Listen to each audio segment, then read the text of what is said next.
gas or put it under glass? This week, the fate of vintage motorcycles. We'll also talk with second-generation Daytona 200 winner Don Emdy, the subject of this week's Legends of Speed. And a journey into the past with antique motorcycle collector Mort Wood. He'll tell us how to find that elusive diamond in the rough. Hello, everyone. I'm Dave Despain. Welcome to a somewhat ironic edition of Motorcyclist on Speed Vision. Here it is, brand new motorcycle season. In the pages of Motorcyclist family of publications, and even on this television show, you have seen the artist's conceptions and then the spy photos, and in some cases, real pictures of the new motorcycles of Y2K. Now those bikes are on the production line or even in the containers, headed for America. And in fact, in our next edition, we'll have the first head-to-head comparison of the motocross bikes model year 2000. So here's the irony. We're on the brink, on the edge of new motorcycle season, and we're talking about old motorcycles. And dare I say it, old motorcyclists. I beg your pardon. No way. Now, bear in mind that this was once a brand new model, the cutting edge of motorcycle performance back in, I don't know, whatever year that is. The point is that new bikes are inevitably destined to become old bikes, and old bikes are the embodiment of our sports history. In the thriving world of vintage motorcycling, there are two very different and often conflicting schools of thought. On one side, you have the preservationists. They view their machines as historical monuments. In their efforts to document motorcycling's past, these folks collect these classics, restore them to original condition, embalm them, if you will, and then hide them away for eternity. The huge service they perform is in ensuring that these artifacts will be around for future generations to appreciate. The other philosophy, well, that would be reflected in the membership of ARMA. These folks, too, have a great appreciation for motorcycle history and for the machines that help to write that history. But an ARMA member's motorcycle is destined for a life much different from the silence and sterility of its museum-bound brother. These folks believe their bikes, no matter how old, no matter how rare, were built to be ridden. Well, what I say to them is that a motorcycle is designed as a dynamic animal. It's dynamic. It's made and designed to be used and to be in motion. And I think one of the saddest things you can see is some beautiful motorcycle in a museum that doesn't make noise and doesn't spin its wheel every now and again. I think that there comes a time in the life of a motorcycle, and it's usually 50 years after it was produced. About that 50-year mark, people start to lose interest in the machines, and that's the time to put them in museums. People bring beautiful motorcycles out here, and they race them, they get them muddy, and they fall down. But the main thing with the motorcycle, it comes alive. You can smell the castor oil they burn. You can hear the wonderful exhaust notes, and the motorcycle is alive. That's what it was built to do. It was built to race, and that's its function. There absolutely are motorcycles that should be in museums. One of examples, you don't want to take that out and thrash it around in the mud. But for the most part, these motorcycles that we're racing today started off as junk. They were found in somebody's garage or barn or whatever, and they've been resurrected.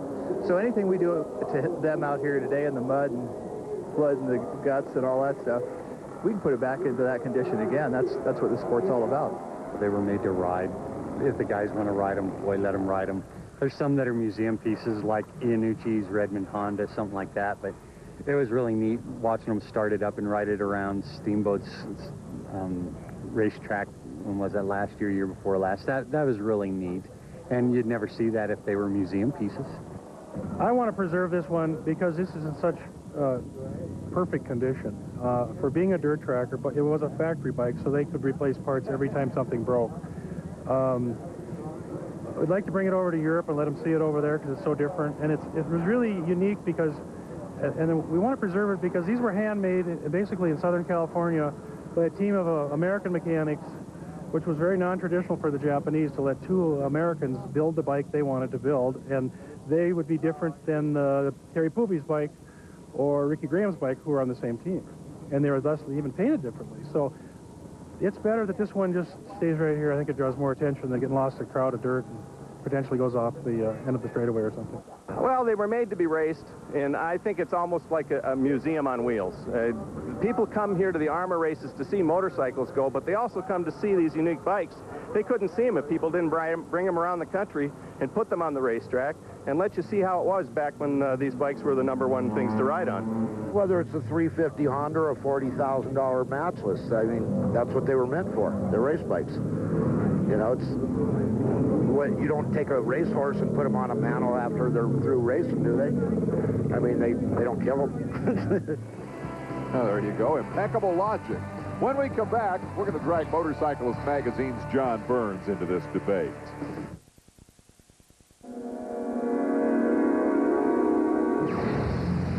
It's the most powerful custom on the planet. 6 cylinders, 6 carbs, 1,520 cc's. Only one motorcycle in the world can cruise like this. The Valkyrie from Honda. And Blanchard's car is handling great as he takes the lead. Incredible. The right chassis parts make any car feel high performance. So choose Moog, driving NASCAR champions to victory. Moog chassis parts, another great part of Federal Mogul.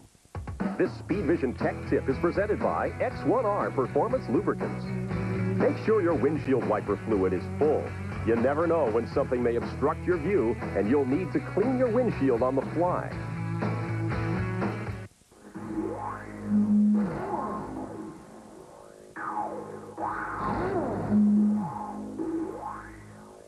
G-Tech Pro Performance Meter measures 0 to 60 times, quarter-mile times and speed, braking distance, handling G's, and yes, horsepower. No installation, just plug it in and off you go. 1/10 of a second accuracy, achieved with a precision accelerometer and DSP technology. Magazines have tested it. Now they test with it. Find out results before and after your next modification. Make your childhood dream come true. Order your G-Tech Pro today and become the test car driver you always wanted to be. Have as much fun as you had when you drove for the first time. Guaranteed, or your money back. G-Tech Pro is only $139.95. Call our 24-hour hotline right now at 1-800-G-Tech-PRO.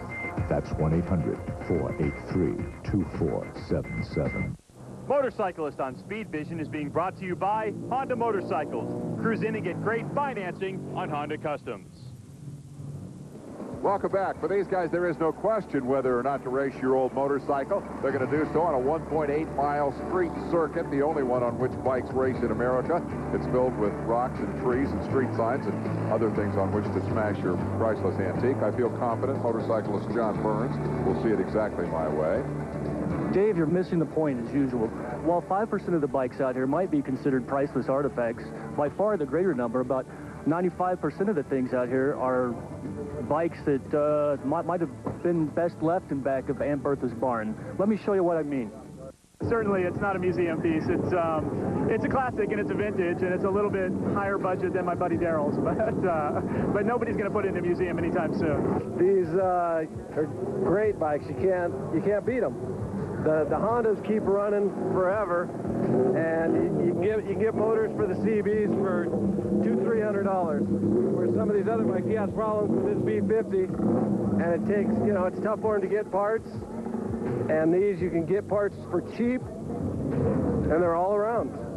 We're supposed to have fun out here, and you can go out and spend $25,000 easily in a heartbeat, and here's where you can just pick up an older motocrosser and basically put some smaller wheels on it that you can pick up almost out of a junkyard off of wrecked sport bikes, put a brake from a sport bike on it, and away you go. And it's an affordable way to go racing. It's a lot of fun.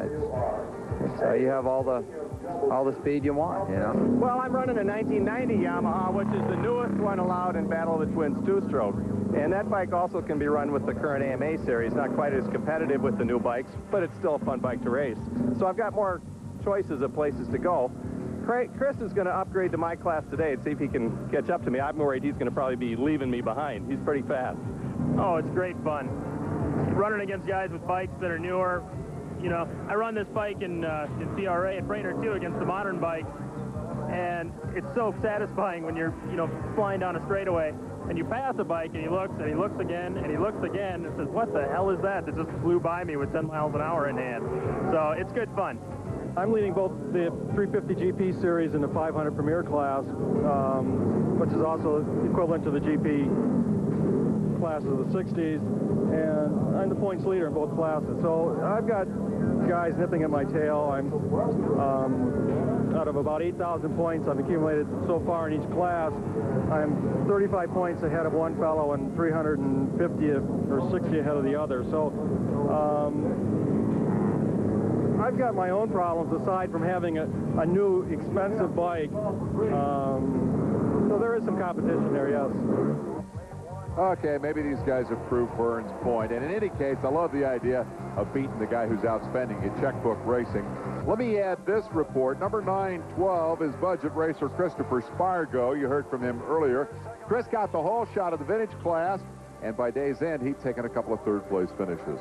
And how about number 410, Mark Erickson, on his 500 Kawasaki motocrosser with racing slicks, also third in Sound of Singles. Now, when we come back, from 750 to 350 to Daytona 200 champion.